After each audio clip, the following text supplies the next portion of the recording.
꾼의 시선으로 경제를 보는 프리미엄 경제 토크쇼 경제전쟁 꾼의 곽수정입니다. 이번 주 글로벌 증시는 엔비디아가 앞에서 끌고 미 연준이 뒤에서 밀어올린 그런 형국이었습니다. 3월 미국 FOMC 결과가 공개된 이후로 미국 증시의 3대 주가 지수는 이틀 연속 사상 최고치를 경신했고 엔비디아 GTC 2024의 개최로 글로벌 반도체 관련 기업들의 주가에도 훈풍이 불었습니다. 특히 엔비디아의 CEO 젠슨 황의 말 한마디가 이 관련 기업들의 주가에 상당한 영향력을 발휘하고 있는데요. 이를 두고 블룸버그는 그가 주식 킹메이커로 등극했다라고 평가하기도 했습니다. AI 반도체 시장뿐만 아니라 글로벌 증시에서도 강력한 영향력을 발휘하면서 킹비디아로 불리는 엔비디아. 과연 앞으로도 절대 강자의 자리를 유지할 수 있을지, 그리고 엔비디아가 불러일으킨 AI 반도체 전쟁에서 한국 반도체 산업은 어떤 무기로 승부를 걸어야 할지 두 분의 반도체 전문 꾼을 모시고 상세히 짚어보겠습니다. 프리미엄 경제 토크쇼 경제전쟁 꾼 지금부터 시작합니다.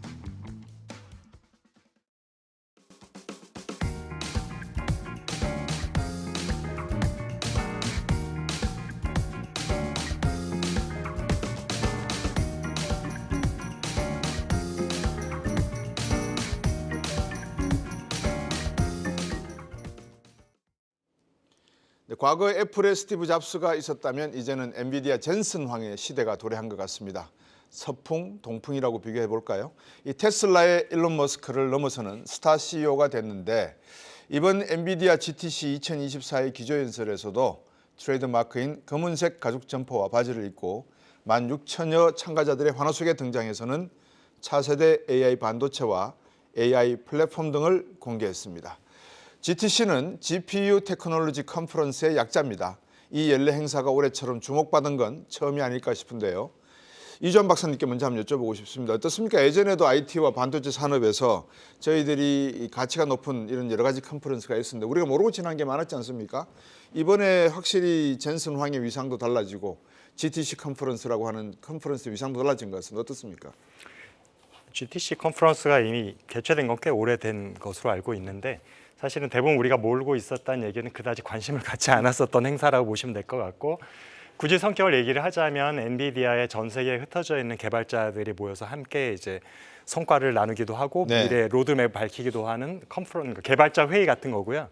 삼성전자 같은 경우도 1년에 한 번씩 전 세계 개발자 회의를 하고 있거든요. 그때 스타트업들도 일부 참석해서 이제 같이 할 수 있는 기회를 주기도 하는데, 단순한 어떤 그런 어떻게 보면은 단일 기업의 행사 정도 성격이었던데 작년부터 챗 GPT 이후로 엔비디아에 대한 관심이 급격히 높아지고 엔비디아가 개발하고 또한 그들이 생산하는 칩에 대해서 전 세계 빅 세븐이라고 할 수 있는 플랫폼 고객들이 모두 관심 그것에 집중하다 보니까 이번에는 거의 대부분 공급망에 차지하고 있는 고객, 공급사 모든 기업, 대기업들이 다 부스를 만들 정도로 관심을 갖고 참여를 하고 있고요. 또한 일반 시청자 입장에서도 최근에 워낙 요즘 온디바이스에까지도 AI 물결이 오다 보니까 관심도 굉장히 높아진 상황이죠.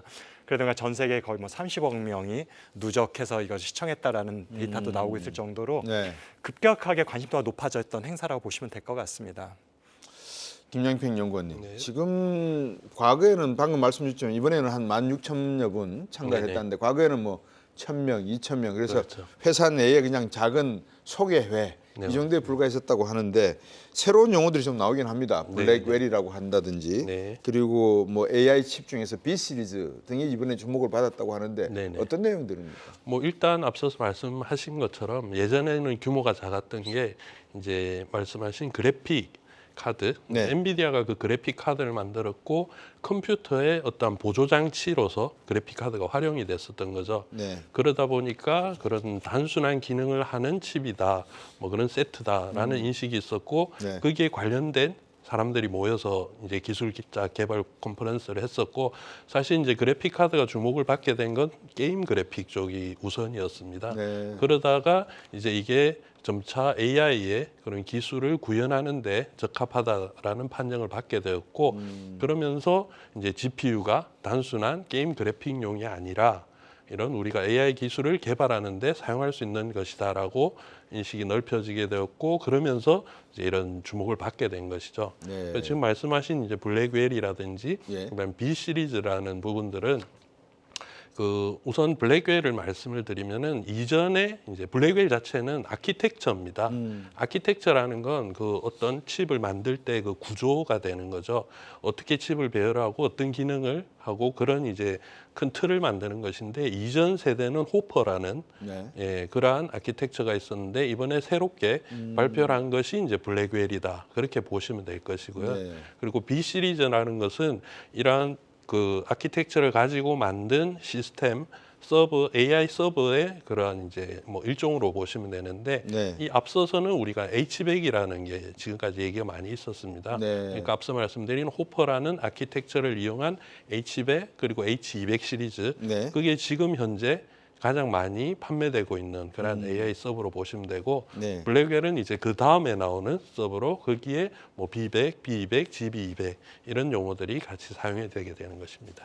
말씀 주신 가운데서 그러면 H100하고 네. 호퍼 아키텍처 이것도 맨 엔비디아 쪽에서 생산해내는 겁니까? 네, 아니면 다른 맞습니다. 회사가 엔비디아에서? 그것도 엔비디아가 독점으로. 예. 그러니까 호퍼의 그 대를 이은 그 아키텍처가 블랙웰 업그레이드 그렇게 시킨 예, 버전이다 이 맞습니다. 말씀이군요. 예. 그러면 이걸 김양평 연구원님께 여쭤봐야 될지 이주원 대표께 여쭤볼지 모르겠는데 뭐 편하신 대로 답을 주시면 좋을 것 같습니다. H100이라는 것이 업그레이드돼서 블랙웰, B 시리즈 이렇게 진화가 되고 호퍼 아키텍처라고 하는 것이 AI 칩이나 다른 어떤 형태로 업그레이드가 됐다고 하는데 기능들을 어떤 기능들을 가지고 있는 겁니까? 이게 방금 뭐 그래픽 디자인이다, 피라미드를 쌓아 올리는데 역할을 하는 거다, 칩을 어떻게 끌어올리고 배정하는지를 디자인하는 거다 이런 말씀을 주셨는데 언뜻 와닿지는 않거든요. 네. 일단 기능이라는 게 그 AI의 연산이라는 거는 사실상 이제 예전에는 CPU라는 것이 컴퓨터를 우리가 그렇죠. 구동을 시키는 거지 않습니까? 그리고 그래픽 카드는 이 화면을 구성하는 그런 부분들이었는데 그 기능들이 CPU의 경우에는 직렬로 계산을 하게 돼 있습니다. 그러니까 아무리 뭐 100가지 질문이 들어가더라도 그 100가지가 순서대로 다 내려가야 되는 거죠. 네. 근데 그래픽 카드가 처리하는 것은 그 100가지를 동시에 동시다발적으로 처리하는 그 기능을 가지게 된 것이고 그 기능이 지금 우리가 말하는 AI의 그러한 뭐 반복 학습이라든지 네. 그리고 생성형 AI 등등은 다양한 데이터가 한꺼번에 입력이 되지 않습니까? 그렇죠. 그걸 순차적으로 처리하는 데는 CPU가 느리기 때문에 그걸 이제 GPU로 처리를 하게 된 것이죠. 그리고 뭐 말씀드린 호퍼나 블랙웰이나 이런 부분들은 그러한 기능들을 처리하는 데 있어서 그 엔비디아가 자기들이 만든 그런 구조 뭐 그런 부분이기 때문에 기술적으로는 조금 복잡한 설명이 될 것이고 사실 그 부분까지는 제가 설명드릴 수 없는 그런 영역입니다. 네. 예. 뭐 이준 대표께서 추가하시러 더 하실 거 있겠습니까? 일단 우리들이 AI 칩이라고 하는 것들의 구조를 조금 생각을 해보면 이제 보통 우리가 엔비디아의 칩이 하나가 뭐 작년에는 10,000불, 20,000불 하다 올해는 40,000불을 넘어서서 칩 하나가 5천만 원이 넘는 거죠. 네. 그럼 그게 도대체 어떻게 구성이 되어 있는 거냐라는 것에 대해 궁금증이 많이 있으실 것 같아요. 네. 근데 기본적으로 AI 칩을 구성하려면은 중심에 로직을 담당하고 있는 칩이 있어야 되는데 그게 엔비디아에는 GPU를 사용을 하는 것이고요. 네. 인텔 같으면은 GPU로 할지 아니면 본인들 강점을 갖고 있는 CPU로 할 수도 있는 것이고 삼성전자 같은 경우도 지금 마하1이라는 AI 가속기를 지금 출시하겠다고 했는데 네. 삼성은 또 이전부터 NPU를 굉장히 많이 연구를 했었거든요. 그래서 신경망 반도체 쪽을 그래서 네. 그러니까 로직을 담당하는 게 세 가지가 가능성이 있는 거죠. GPU, CPU, NPU 이런 것들이 중심에 있어서 로직을 담당하고 있는 칩이고 그 주변에 가장 핵심적인 것들이 우리가 보통 HBM이라고 할 수 있는 빠르게 대용량의 메모리를 주고받으면서 저장해 줄 수 있는 메모리들이 구성이 되고 그 외에도 뭐 SRAM도 필요할 것이고 일종의 SSD 같은 것도 일종의 들어가야 될 것이고요. 여러 가지 이런 모든 것들이 모여가지고 하나의 칩셋이 되고 또한 그것을 명령을 내리고 수행하기 위해서는 소프트웨어가 있죠. 엔비디아 같은 경우는 이제 쿠다 같은 그런 랭귀지 세트를 가지고 있는데 네. 이런 소프트웨어와 주변 장치와 모든 것들을 다 엮은 것들이 하나의 아키텍처라고 보시면 될 것 같습니다. 네. 그래서 아키텍처가 하나 전체적인 설계도인데 지금 엔비디아 같은 경우는 암페어라는 1세대 아키텍처가 있었고 호퍼라는 2세대 아키텍처가 있었고 호퍼 아키텍처에 나왔던 엔비디아 칩 제품이 H100과 H200이 그곳에 속하는 것이고요. 네. 그다음에 세 번째 이번에 GTC 2024에서 새롭게 등장시킨 3세대 아키텍처가 이제 블랙웰이 되는 건데 블랙웰에는 이제 B 시리즈로 네이밍을 하기 시작했던 거죠. 네. 그러니까 그 블랙웰 아키텍처를 화력에서 만들어진 첫 번째 칩이 B100이 되는 거고 업그레이드된 버전이 B200과 GB200이 된다고 생각하시면 될 것 같고 그래서 네. 하나의 아키텍처 안에 여러 개의 제품군이 존재할 수 있는 겁니다. 네. 자, 시청자 여러분, 제가 이해하는 것이 여기까지인 것 같습니다. 여러분들도 들지 모르겠지만 기술적인 용어가 많이 나오니까 관심 있게 들어주시고요. 이주환 대표가 말씀하신 것의 핵심은 로직이라는 것 같습니다. 다시 말하면 논리를 펴나가는 과정에서 그동안의 CPU는 주입된 계산 공식에 따라서 그냥 일렬로 쭉 갔다 그러면 GPU라고 하는 것은 여러 가지 멀티 펑션을 갖는 기능을 갖는 역할을 하는 하나의 건물을 짓는데 어떤 방식으로 지을지에 대한 그 로직을 따라가는 AI에 적합한 하나의 그래픽 카드를 이용한 중앙 처리 장치다. 이런 정도로 제가 이해가 되거든요. 그 정도 이해하면 되겠습니까? 예, 그 정도면 일반인들한테는 충분한 설명이 됐을 것 같습니다. 네.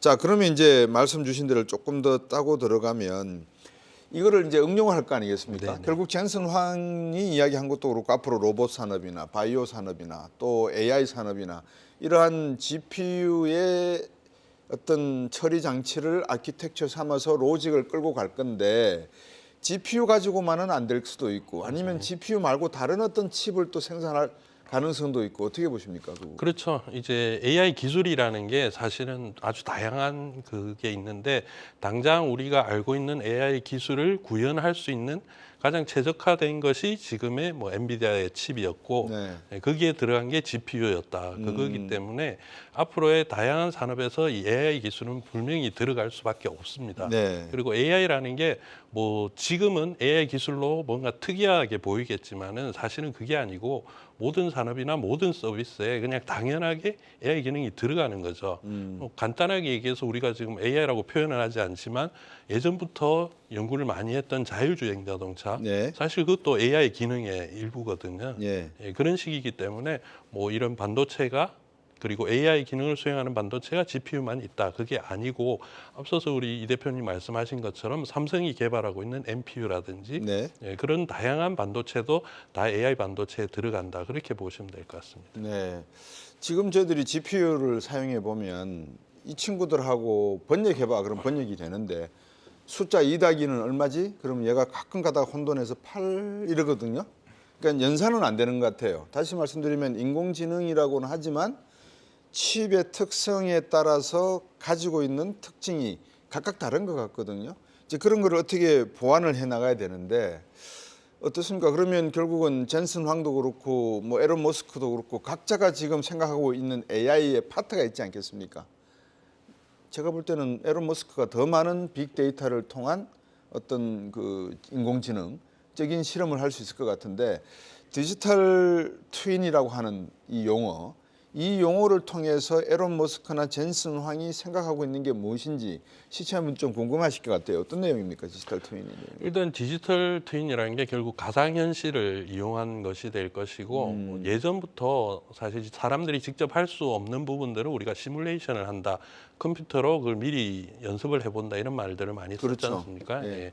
그런 식이었는데 지금 AI 반도체라든지 이런 부분들은 그런데 최적화된 시스템이라는 거죠. 그러니까 말씀하신 다양한 데이터를 모았을 때 네. 그 데이터만 가지고 정말로 우리가 제대로 활용할 수 있는지 없는지 그리고 그걸 가지고 뭐 설계를 한다 내지는 이런 부분에 있어서도 우리가 직접 뭐 목각으로 깎아보는 것이랑 컴퓨터로 우리가 CAD라는 걸 쓰지 않습니까? 그런 식으로 했을 때 그 차이점 분명히 존재를 하지만 이제는 이러한 AI 시스템을 이용을 해서 더 많이 학습을 시켜서 더 많이 오류가 나지 않도록 그렇게 이제 길을 가는 방향을 잡게 될 것입니다. 네. 시장에서 볼 때 지금 이런 알트만이 그랬지 않습니까? 지금 AI는 흑백 TV 수준이야 이렇게 이야기했는데 제가 볼 땐 흑백 TV 수준도 아닌 것 같고요.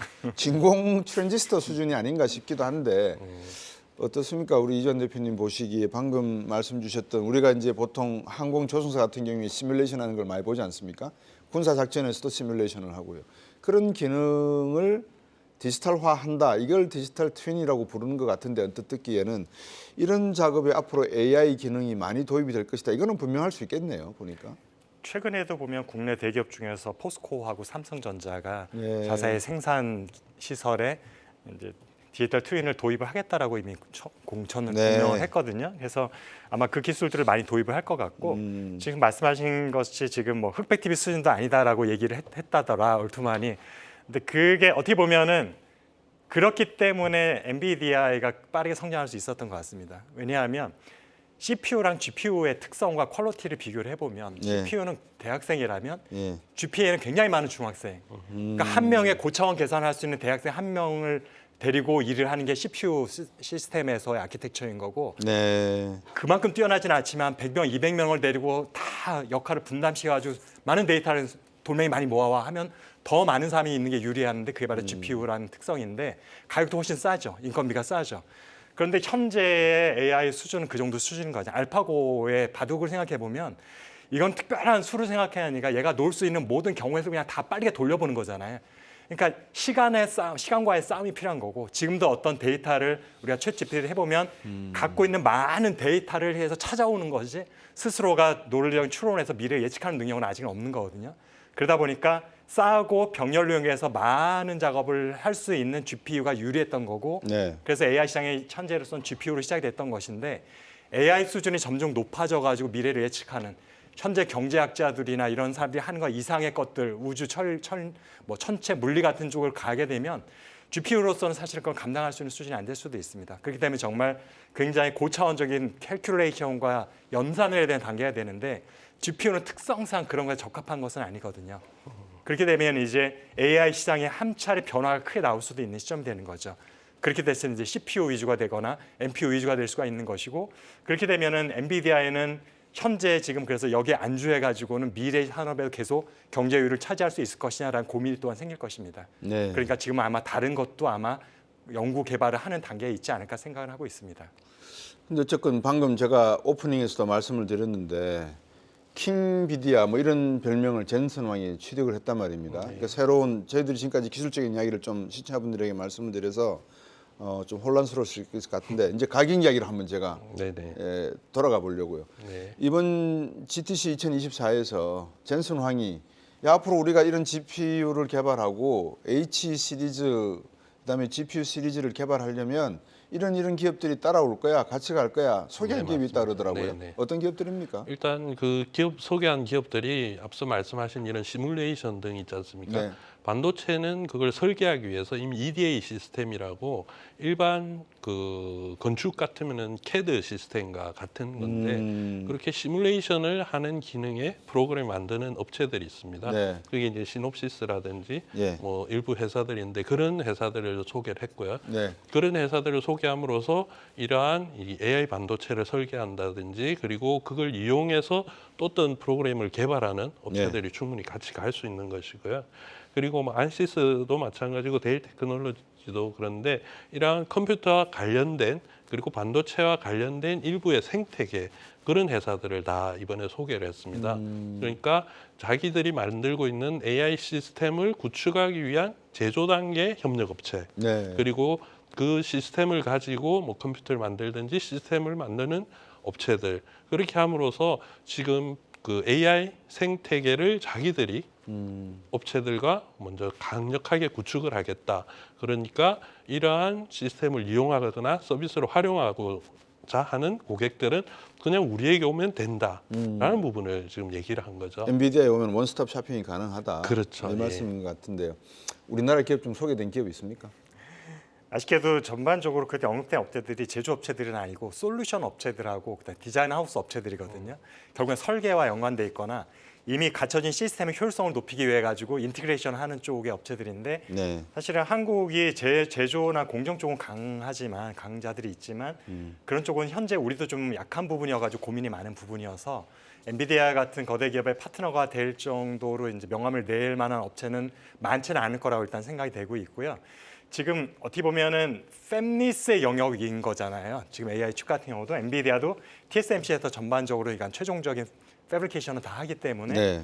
그렇게 되면 팹리스 같은 경우는 그냥 디램 낸드와 다른 것들이 생태계가 굉장히 중요한 산업 구조를 갖게 됩니다. 네. 그래서 혼자 다 하는 개념이 아니다 보니까 생태계 중에서 중간에 지금 설계만 하더라도 사실은 엔비디아라든지 무슨 AMD가 설계라는 것은 로직 회로 설계도인 거고 이걸 가지고 공정에 가져가 준다고 웨이퍼를 만들지 못하거든요. 그래서 그것을 매니팩처링 할 수 있는 설계도를 전환해 주는 게 디자인 하우스라는 곳의 업체들인데 TSMC가 강한 이유가 굉장히 실력이 있는 디자인 하우스들을 다 협력 업체로 이미 확보를 하고 있는데 삼성전자는 사실은 그 협력 업체들이 좀 실력이 떨어지거나 규모가 적은 규모를 갖고 있다 보니까 고객 입장에서는 어느 쪽에 좀 더 신뢰가 가겠느냐. 역시 TSMC가 구축한 이 생태계가 훨씬 신뢰가 간다. 이런 요인도 상당히 있는데 지금 엔비디아 같은 경우도 그런 자기들은 생태계 전체를 확보하면서 가고 있다는 것을 강하게 어필함으로써 잠재적인 고객들한테 나한테 맡기는 것들이 이제 새롭게 하겠다라는 AMD나 인텔보다는 훨씬 너희가 신뢰가 갈 것이다라는 메시지를 던지고 있다고 보시면 될 것 같습니다. 네. 결국은 이제 젠슨 황의 입을 주목해야 되는 그런 시기가 온 것 같습니다. 에론 머스크는 에론 머스크대로 들여다봐야 되고 알트만 옛날에는 뭐 스티브 잡스 그다음에 빌 게이츠 뭐 에릭 슈미트 이런 사람들의 입을 쳐다봐야 된다면 이제는 에론 머스크, 젠슨 황, 알트만의 입을 쳐다봐야 되는 그런 시기에 들어온 것 같은데 삼성전자 주가가 조금 올랐다가 8만 원을 지금 좀 찍은 것 같습니다. 어떻습니까? 삼성전자에도 HBM3E라고 하는 것에 대해서 부스에 찾아와서 어프로브드라고 하는 내용을 쓰고 갔다고 하는데 그거 하나만으로 우리 삼성전자 주가가 오르고 내리고 했거든요. 네네. 어떻게 보십니까? 일단 지금 이렇게 불고 있는 AI에 대한 열풍들 자체는 당장의 실적들을 대변하는 것은 아니라고 보여집니다. 이제 말씀하신 HBM 같은 경우도 우리가 기대를 많이 하고 있는 그런 네. 상품이긴 하지만 HBM도 사실은 D램의 일종이고요. 그 D램 전체 시장에서 봤을 때 아직도 채 10% 정도의 수준밖에 되지가 않습니다. 네. 그러니까 지금 당장 뭐 우리가 SK하이닉스도 얘기가 많고 마이크론도 납품을 하는데 삼성이 못한다 이런 부분도 지적이 많이 되고 있는데 그렇다고 해서 그걸만 가지고 봤을 때 매출이 그렇게 높은 건 아닌 거죠.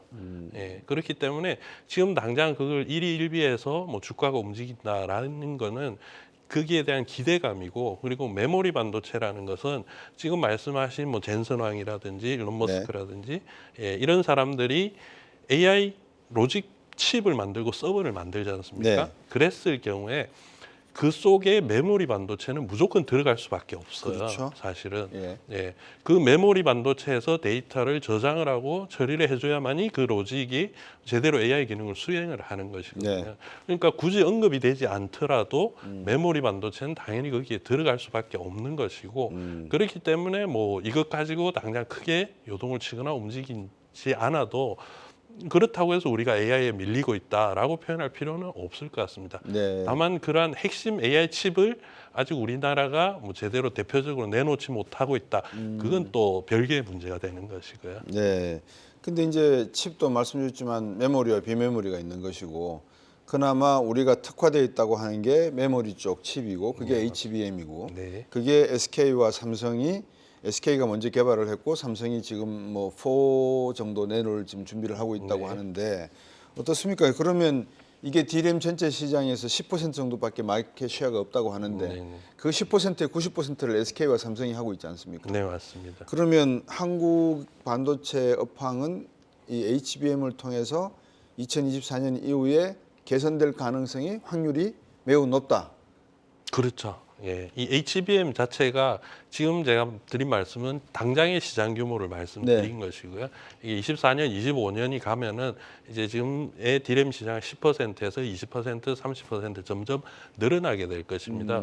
그게 왜 그러냐면은 지금 우리가 사용하고 있는 서버들이 기존에는 DDR5 일반 메모리 D램을 사용했다가 네. 서버 자체가 이제 AI 서버로 많이 교체가 되고 있습니다. 네. 그 교체가 되면서 들어가는 이 메모리 반도체가 HBM이 되는 것이고 그렇기 때문에 당연히 이제 시장 규모도 커질 수밖에 없는 것이죠. 그리고 또 하나 이제 시장 규모 자체는 10% 규모인데 거기에서 발생되는 부가가치는 기존의 D램의 4-5배 이상 예. 그렇게 되고 있는 우리가 소위 말하는 이제 고가의 반도체가 되는 거죠.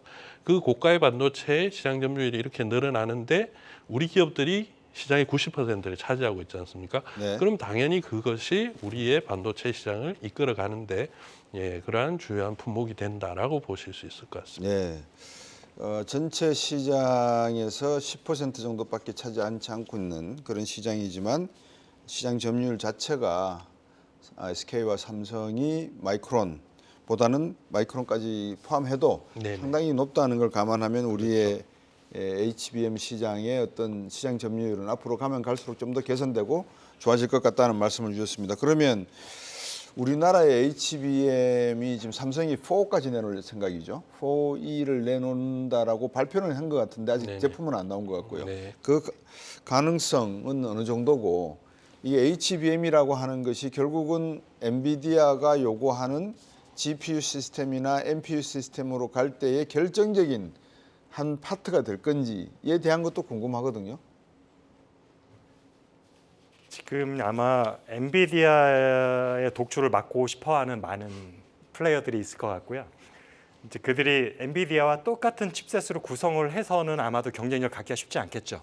게임 체인저가 될 수는 없기 때문에 그러다 보면은 아까 로직 파트 쪽에 들어가는 것에 대해서도 많은 고민이 있을 것 같고 네. 옆에서 같이 붙어야지만 되는 D램 쪽에 대한 고민들도 많이 있을 것 같은데 지금 엔비디아를 퀄리티로 누르기는 쉽지가 않은 게 이미 브랜드 이미지라는 게 있고 기존 고객들에 확보된 게 있어서 그렇죠. 뭔가 변화되면서 강점이 있지 않으면 안 될 거라고 저는 생각이 되고 있습니다. 비즈니스 네. 관점에서 보면은 그래서 이전에 다른 쪽에 있는 단골을 내 가게로 올려면은 뭔가 굉장히 싸든지 특별히 맛있는 뭔가가 있든지 해야지만 사실은 그 단골 고객들은 움직인다라는 심리적인 특성이 있어서 그래서 지금 AMD나 인텔 등이 그다음에 또 오픈 AI 같은 경우가 지금 엔비디아 의존도를 낮추기 위해서 보통 경쟁자가 되기 위해 가지고 뭔가 새로운 칩셋들을 구성을 하고 최종 제품이 나온다고 한다면 현재 H백이나 B백하고는 뭔가 다른 모습들이 들어가야지만 저는 가능성이 있다고 생각이 되고요. 네. 아마 본인들도 그런 생각을 자각은 하고 있을 거라고 생각이 됩니다. 똑같은 칩셋을 더 싸게 만드는 건 쉽지 않잖아요. 이미 정해져 있기 때문에. 그렇기 때문에 뭔가 가격을 낮추기 위한 경쟁 구도로 가다 보면 메모리 쪽에서 변화가 있을 수가 있고요. 그다음에 로직을 담당하는 칩 쪽에도 변화가 있을 수가 있는데 네. 그것이 이제 문제는 엔비디아가 위협을 느낄 만한 수준의 볼륨까지 성장하는데 시간이 얼만큼 걸릴 것이냐. 이거에 따라서 현재 독과점 체제가 얼마나 오래 지속될 것이냐가 되고 마찬가지로 그러면 HBM을 생산하고 있는 SK 하이닉스의 그 독점적인 경쟁력의 우위가 언제까지 지속될 것이냐가 좀 결정될 그렇죠. 것 같아서 예. 일단 올해 안에 큰 변화가 일어나기 쉽지 않다. 왜냐하면 그러한 것들은 새로운 칩이 나와서 어느 정도 검증되기까지 시간이 상당히 걸리기 때문에 그렇지만 우리가 한 2년, 3년 정도 시간이 되다 보면 다양하게 구성하는 다양한 아키텍처가 등장할 거라는 생각이 들고 있고요. 근데 그때 돼서도 국내 삼성이나 SK 하이닉스가 또한 그 고객의 원하는 요구하는 조건들의 칩들을 계속 생산할 수 있다면 여전히 시장에서 경쟁 우위는 우리가 갖고 갈 수 있는 것이고요. 근데 거기서 우리보다 또 일본이나 미국의 업체들이 먼저 빠르게 치고 나가는 업체가 있다고 하면은 또한 그 부분에서 약간의 우리가 어떤 조심해야 될 부분이 생긴다는 것을 예측할 수가 있는 거죠. 네. 김영평 네. 더 해주실 말씀 있습니다. 일단 이 HBM이라는 게 사실 최근에 우리가 AI 서버에 들어가고 이렇게 주목을 받기 때문에 새롭게 등장한 제품으로 생각을 하고 있는데 사실 이 표준이 정해진 게 벌써 10년 전에 이 얘기거든요. 2013년도에 이미 HBM이라는 제품이 표준이 정해졌으면은 뭐 시제품부터 양산이 시작되었었고요. 네. 그런데 그게 제대로 적용될 수 있는 그러한 이런 시스템이 없었던 거죠. 예, 그 기간이 조금 오래 지나가다 보니까 2019년 정도에 그때 이제 HBM 2세대, 뭐 3세대 이런 게 개발될 때인데 삼성전자가 그때 잠시 주춤을 했었어요. 이게 시장이 더 커지지도 않고 여기서 우리가 계속 투자를 해야 되냐라는 네. 시점에서 삼성전자가 주춤할 때 SK하이닉스는 계속 개발을 이어갔었고요. 3세대를 발표하고 그 3세대 제품이 이제 엔비디아에 채용이 된 거죠.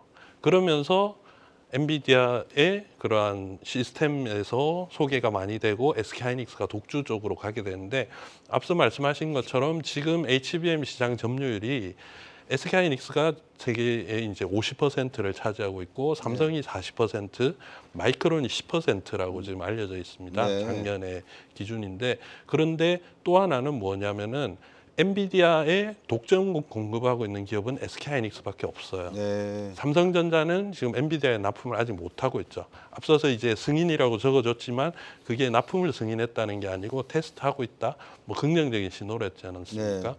그럼에도 불구하고 HBM 시장의 40%가 삼성전자거든요.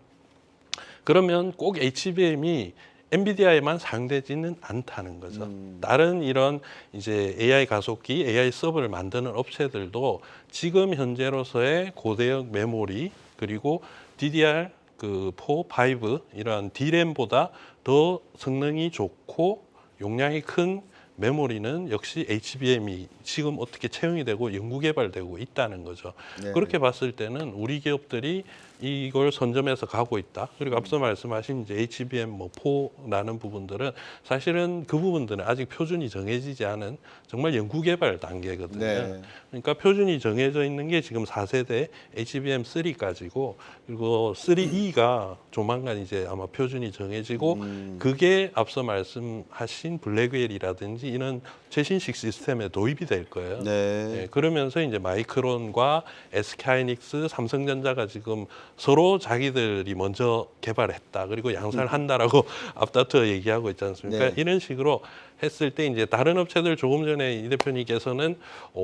다른 이런 시스템을 가지고 와서 만들 것이다라고 말씀하셨는데 그 부분도 충분히 네. 가능성이 있는 얘기고 또 예전에 우리가 컴퓨터 시스템을 봤을 때 지금도 PC에는 D램이 그대로 사용이 되고 있거든요. 네. 예, 다른 메모리 반도체가 들어간 게 아니고 그 D램이 같기 때문에 당장의 AI 시스템이 크게 구조 개혁이 일어나지 않는 한 네. 앞서 말씀하신 것처럼 GPU를 NPU가 대체를 한다. 그러면 HBM이 무용지물이 될 수가 있죠. 그 시스템에서는. 네. 이러한 큰 구조적인 변화가 일어나기 전까지는 우리가 HBM 시장을 이대로 이끌어 갈 수 있을 것이다 라고 저는 생각을 합니다. 어떻습니까, 이주환 대표님? 지금 삼성전자도 나름대로 사실 뭐 시장 점유율이 40% 된다고 말씀을 주셨지만 일단 SK 하이닉스보다 개발 제품으로 나온 건 늦었고 네. 또 HBM3에 대한 엔비디아의 평가도 아주 긍정적인 거 이제 그런 상황에서 삼성을 꼭 우리가 HBM 이야기할 때 끼워 넣어야 될지는 모르겠습니다만은 삼성은 삼성 나름대로 CXL이나 PIM 같은 걸 개발하고 있지 않습니까?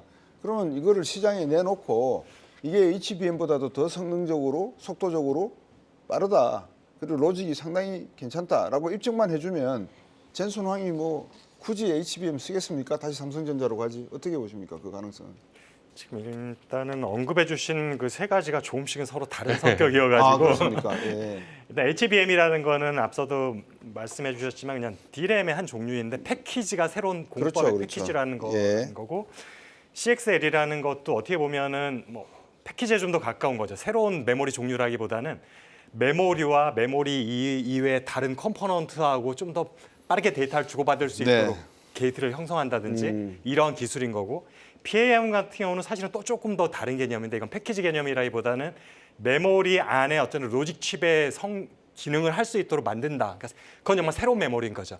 메모리도 새로운 메모리보다는 새로운 반도체인 거죠. 네. 그래서 세 개 말씀하신 게 서로 조금씩 다른 거라 이거를 같은 선상에서 설명을 하는 거는 제가 조금 어려움을 네, 느낄 수 있을 것 같고 하지만 이제 중요한 것들은 HBM이라는 거는 사실 이제 메모리 영역에서 이제 패키지 영역으로 간 거기 때문에 이전보다 훨씬 더 이제 단제품 메모리에 대한 중요성보다는 좀 더 모듈 그보다 더 뛰어넘는 패키지 영역에서 중요성이 커졌다. 그다음에 이제는 메모리 프로듀서들이 단순한 칩만 만들어서는 고객을 만족하기 어려워졌기 때문에 고객에 그냥 갖다가 통째로 갖다 붙여 쓸 수 있는 정도 레벨에까지도 완성해서 솔루션 상태로 제공해주지 않으면 이제 이 시장에서는 고객들한테 만족을 주기가 어렵다라는 시점이 왔다라는 게 어떻게 보면 큰 저희들한테는 시사점이 될 것 같고요.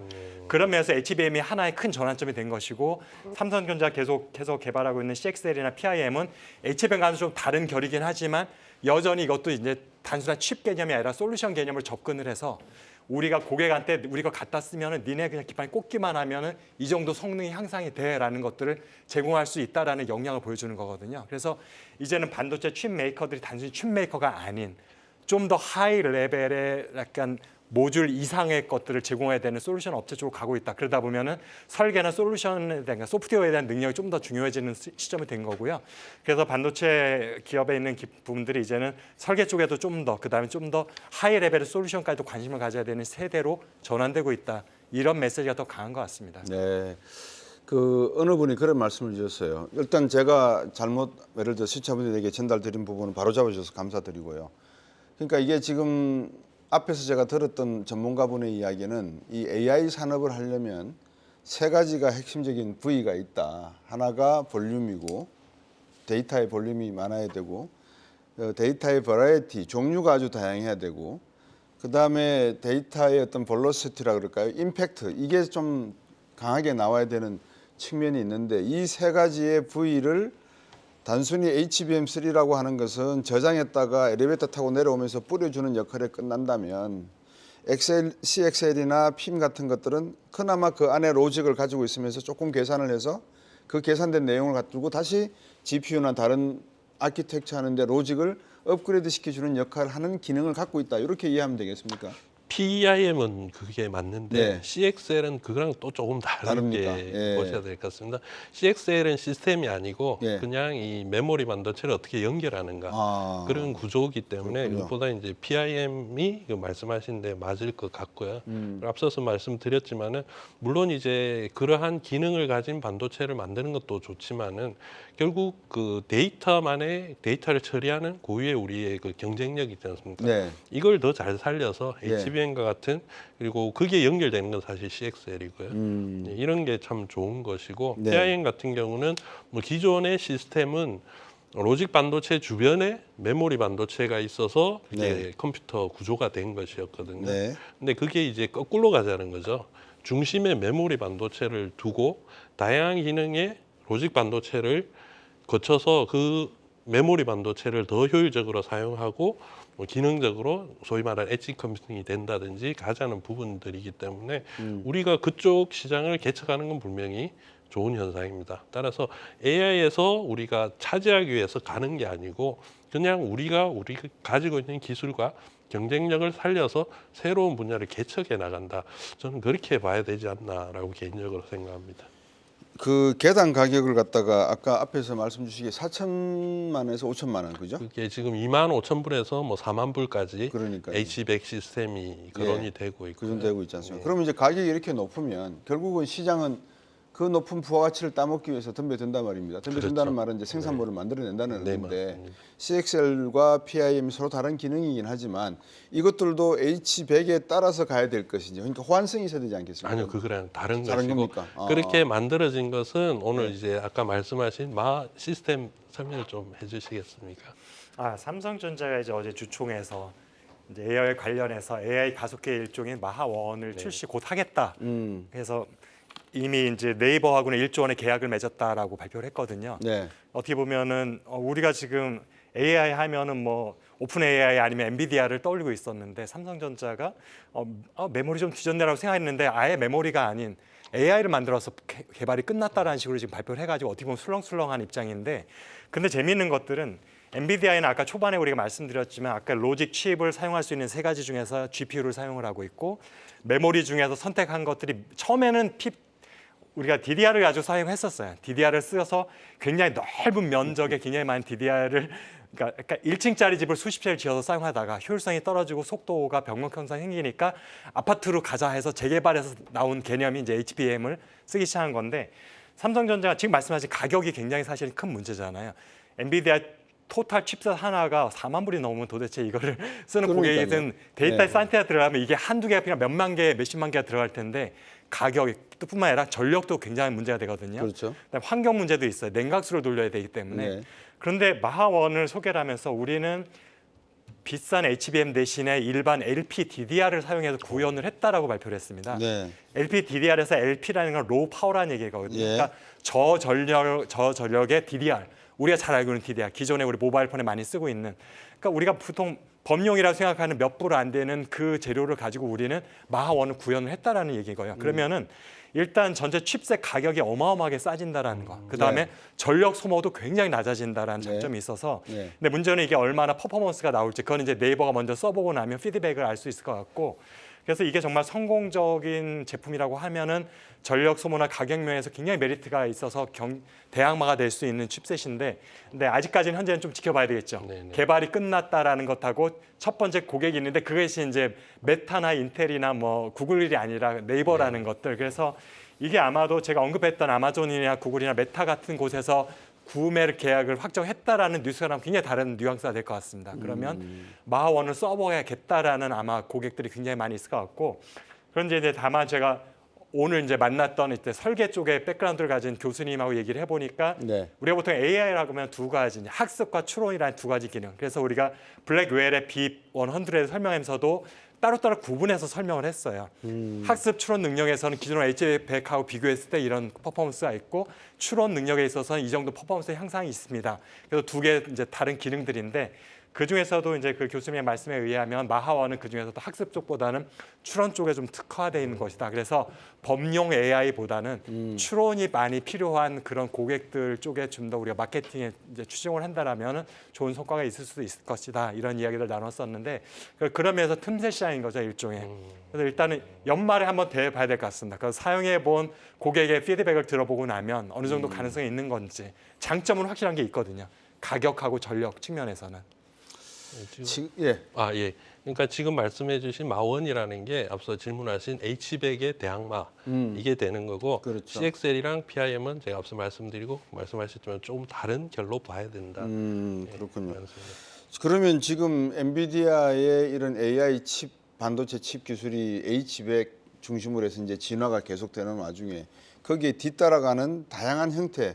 그러니까 이런 거죠. 뭐 시간상 저도 말씀을 드릴 수 없어서 그런데 보통 AI라고 하는 것은 전체적으로 보는 것이냐 아니면 어떤 것을 특정화시켜서 볼 것이냐에 이제 큰 문제가 생기더라고요 보니까.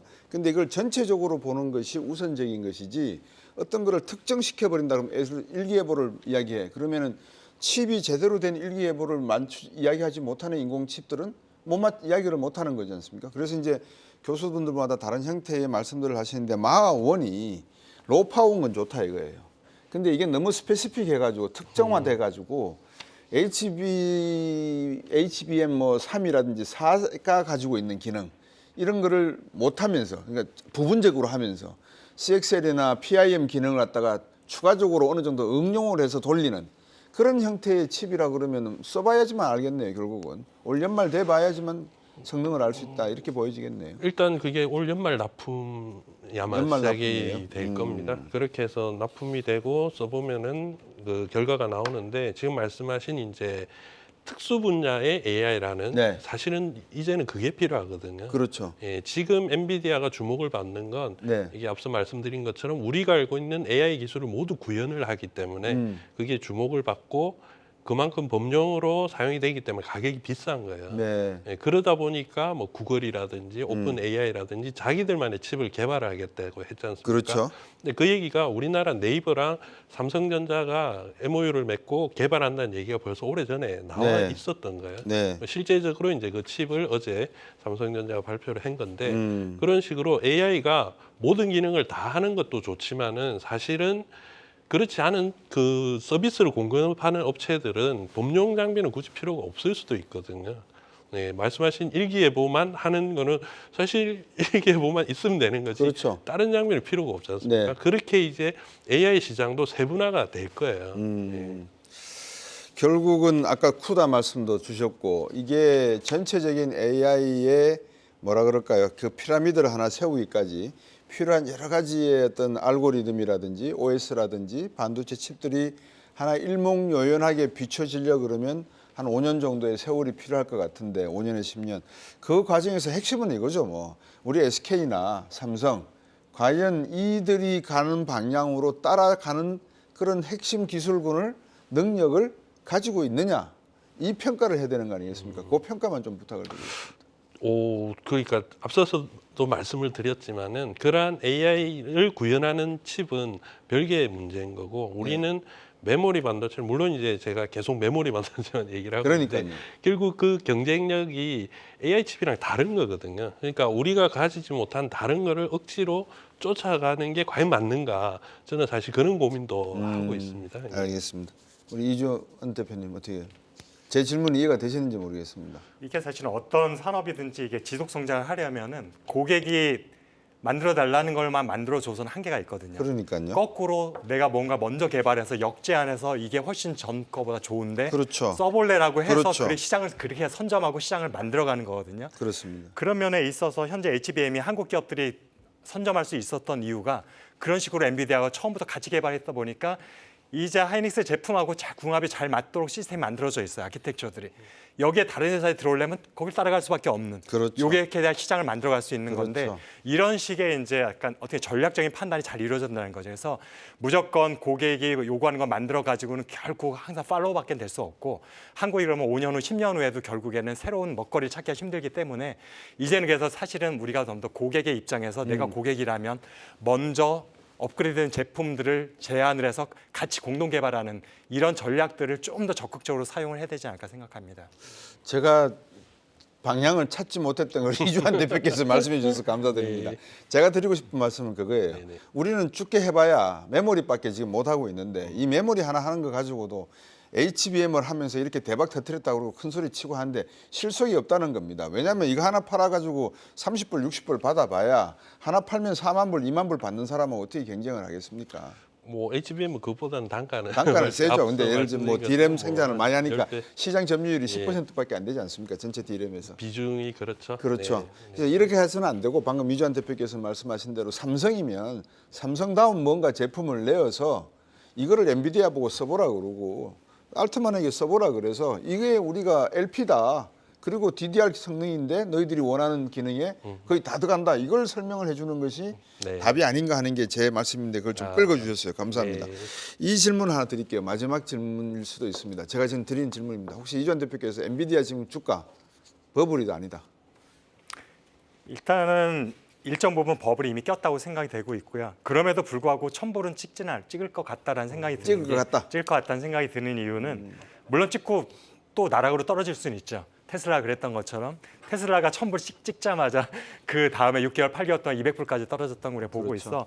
분명히 거품이 있다라는 거는 인정하죠. 근데 왜 더 오를 것이냐 보는 이유는 현재로서는 마땅히 엔비디아를 위협할 만한 경쟁자가 없다라는 거죠. 그럼 여기에 심리적으로 투자자들이 그런 AI와 관련된 섹터에서 누구를 사야 되느냐라고 하면 마땅히 떠오를 기업이 없기 때문에 매수세가 올 수밖에 없는 거품이 있지만 조금 더 갈 수도 있다고 봅니다. 네. 자, 그럼 두 분께 이제 참 어려운 주제를 가지고 저도 이해 못해서 지금 하루 종일 앉아가지고 뱅뱅뱅 돌고 있습니다만은 시청자분들을 위해서 우리 김 연구원께는 김양평 연구원께는 지금 산업 전반에 대한 요약, 어느 방향으로 기술적인 방향이 가고 있고 우리 기업은 어느 정도 팔로우업을 하고 있다, 패스트 팔로우로서 가고 있다. 그다음에 이주환 대표님께는 방금 주가 말씀을 주셨지 않습니까? 삼성과 SK 하이닉스 주가에 대한 어떤 방향성, 그 투자 전략, 요거를 한 1분 30초씩 부탁드릴까요? 예. 일단 뭐 우리가 오늘 주제가 AI 반도체인데 사실 이 AI 반도체라는 건 어떤 표준이 있는 게 아니고 AI 기술을 구현할 수 있는 그러한 반도체를 모두 AI 반도체라 그러고 거기에서 로직에 들어가는 게 엔비디아의 지금까지 우리가 얘기했던 뭐 H100이라든지 이번에 발표된 블랙웰이라든지 그런 부분이 될 것이고요. 네. 거기에 투입되는 메모리 반도체가 또 우리가 말하는 HBM이 되는 거죠. 네. 그리고 이제 우리 앵커님께서 CXL이랑 그다음에 PIM을 자꾸 강조를 하셨는데 그 부분들은 사실은 이러한 AI 반도체에 활용되는 부분들이 아니라 별개의 기술로 새로운 방향을 찾아가는 거죠. 네. 앞서서 이제 수요 산업에 대해서 말씀하셨는데 그 수요라는 게 뭐 일반 고객을 볼 것인지 아니면은 기업을 볼 것인지에 네. 따라서 방향성이 달라지는 거고 그렇군요. 저는 이제 조금 말씀을 달리 드렸었던 것이 일반 고객들을 봤을 때 우리 기업들이 어떻게 접근을 할 수 있는가 그런 부분에서 이제 강점을 가진 것으로 새로운 길을 찾아야 된다. 그것이었고 지금 말씀하신 것처럼 기존에 지금 AI를 선도하고 있는 뭐 엔비디아라든지 오픈 AI라든지 이런 업체들을 우리가 고객으로 봤을 때는 말씀하신 그러한 우리가 먼저 제공할 수 있는 솔루션이 뭔가 그런 부분인데 결국은 그걸 가려운 데를 찾아서 우리가 긁어준 게 지금 말씀하신 HBM이 될 것이고 그리고 PIM도 그렇게 접근을 하면은 또 그쪽 방향에 맞춰서 갈 수도 있는 거죠. 그렇죠. 예. 그래서 말씀드린 뭐 엣지 컴퓨팅, 자율주행 자동차 이런 데서 오픈 AI나 시스템을 제공하는 거랑 연결되는 그러한 연결고리와 그들이 만들고 있는 생태계를 우리가 따라갈 것이 아니고 그 생태계 적어도 옆에서 갈 수 있는 그런 분위기를 만들어서 이끌어 가야 된다. 그렇게 네. 말씀드리고 싶습니다. 이주환 대표님. 제가 사실 방송에서 웬만하면 주식 얘기 잘 안 하려고 하는 이유가 의외로 투자자 특히 외국인 투자자들이 영향을 많이 받는다는 걸 여러 차례 경험을 해서 조심스럽긴 한데 그래서 어쨌든 뭐 지금 사실은 어느 정도 많은 호재들이 반영이 되긴 했어요. 선반영, 특히 SK 하이닉스는 상당 부분 선반영이 됐다고 보고 있는데 그럼에도 불구하고 아까 제가 초반에 올해 실적을 놓고 보면 이제 D램과 낸드 때문에 HBM 때문이 아니라 일반적으로 우리가 알고 있는 제품들의 가격의 상승으로 인해서 연말로 갈수록 분기가 갈수록 점점 실적이 더 좋아지는 걸 눈으로 확인할 수 있을 것이다라고 생각을 하면 일정 부분은 선반영이 된 부분이 있겠지만 여전히 주가가 좀 더 올라갈 수 있는 여력은 있다고 보고 있습니다. 네. 자, 오늘도 귀한 말씀 나눠주신 두 분께 진심으로 감사드립니다. 감사합니다. 네, 감사합니다. 네, 감사합니다. 예, 어느 분이 저한테 물었습니다. 검정색의 반대말이 무엇이냐? 보통 흰색이라고 대답하시죠. 근데 AI에서는 AI 산업이 발전하려면 검정색의 반대말은 검정색 빼고 모든 색깔이라고 합니다. 영원한 1인자는 없는 법입니다. 유수의 빅테크 기업들이 엔비디아의 독주 체계를 깨기 위해서 치열한 물밑 경쟁을 벌이고 있는 상황입니다. 한국의 반도체 기업들 역시 필사의 노력을 기울여야 할 때가 아닌가 싶습니다. 머지않은 미래 AI 반도체 시장에서 엔비디아와 어깨를 나란히 하고 경쟁할 수 있기를 바라보겠습니다. 저희는 다음 주 금요일, 수요일 오후 5시 30분에 돌아오겠습니다. 시청해주신 여러분 고맙습니다.